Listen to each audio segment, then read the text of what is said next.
Ya teman-teman semua, jadi video kali ini kita akan membahas mitos ini ya seputar HR.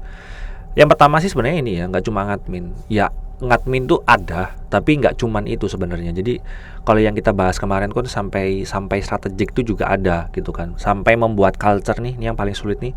Sampai membuat culture ini juga ada gitu. Jadi itu menurut gua salah satu mitos yang harus dipatahkan, yaitu nggak cuma ngadmin HR itu. Apakah ada yang cuma ngadmin? Ada. Apakah ada yang ngadmin itu sebagai miner aja? Juga ada gitu. Terus kedua, ini HRD tidak dilibatkan dalam bisnis ini, mohon maaf sekali ya. Misalnya ini contohnya aja, perusahaan tuh mau ekspansi keluar Jawa, terus talentnya ini sesuai standar nggak gitu. Ini kalau misalnya perusahaan nggak ngobrol dulu ke HR ya sulit gitu.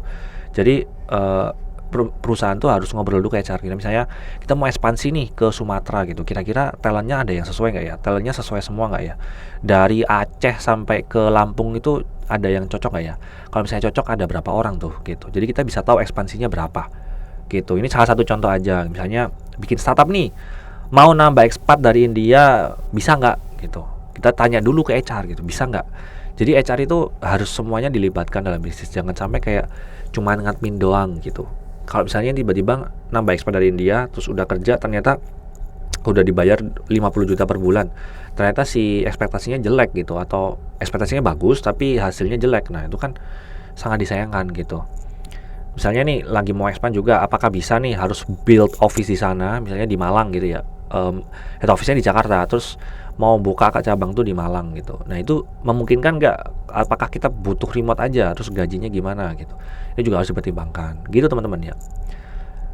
Mitos ketiga, cuma mikir firing dan hiring. Ini sebenarnya juga banyak ya yang dipikirin, nggak cuma hiring dan firing, karena hiring dan firing juga bagian dari HR gitu.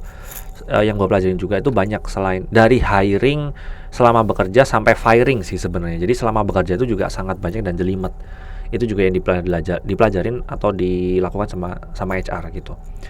Compliance ya, ini harus patuh gitu, patuh pokoknya. Jadi ini yang jadi mitosnya itu jadi polisi sebenarnya HR itu. Padahal sebenarnya sebagai HR itu harus bisa jadi tempat ngobrol juga ya. Jangan takut juga ngobrol ke HR gitu. Masalah menurut gua, makanya kalian harus punya integritas. HR itu harus punya integritas, karena ketika ada karyawan yang curhat, itu kemungkinan besar nggak mau diketahui oleh atasan, tapi ada juga yang mau diketahui oleh atasan. Kalau misalnya mau diketahui sama atasan, itu juga biasanya ada yang mau anonymous gitu, jadi nggak mau dikasih tahu siapa yang ngomong, itu juga ada. Itu kan kalau harus punya integritas. Jadi ketika emang ada yang ngobrol ke kalian, ya jangan diobrolin gitu. Tapi kalau emang ada yang mau ngasih feedback ke atasan, kasih tahu aja gitu. Itu sebenarnya teman-teman ya, mitos HR. Terus mitos HR yang selanjutnya itu adalah HR tuh gak harus mikirin strategis, itu juga salah. Seperti yang kita kasih contoh di atas tadi ya. Misalnya butuh talent nih dengan higher level kayak people management gitu. Apakah trainingnya itu ada? Training untuk ini ya, training untuk jadi higher level itu ada gitu. Apakah mampu kita bayar nih, perusahaan mampu bayar nggak untuk nge-trainingnya? Terus apakah harus hire talent luar? Apakah talent dalam negeri aja gitu? Apakah kita harus butuh outsource? Nah ini nih harus diobrolin dulu sama HR gitu. Ini yang namanya strategik gitu. Kita pikirin strateginya dulu, baru setelah itu eksekusi gitu. Kalau misalnya kita di awal langsung eksekusi, ya wassalam ya, kemungkinan gagalnya akan lebih besar gitu teman-teman. Oke, that's why makanya ini penting ya, karena biar efisien aja.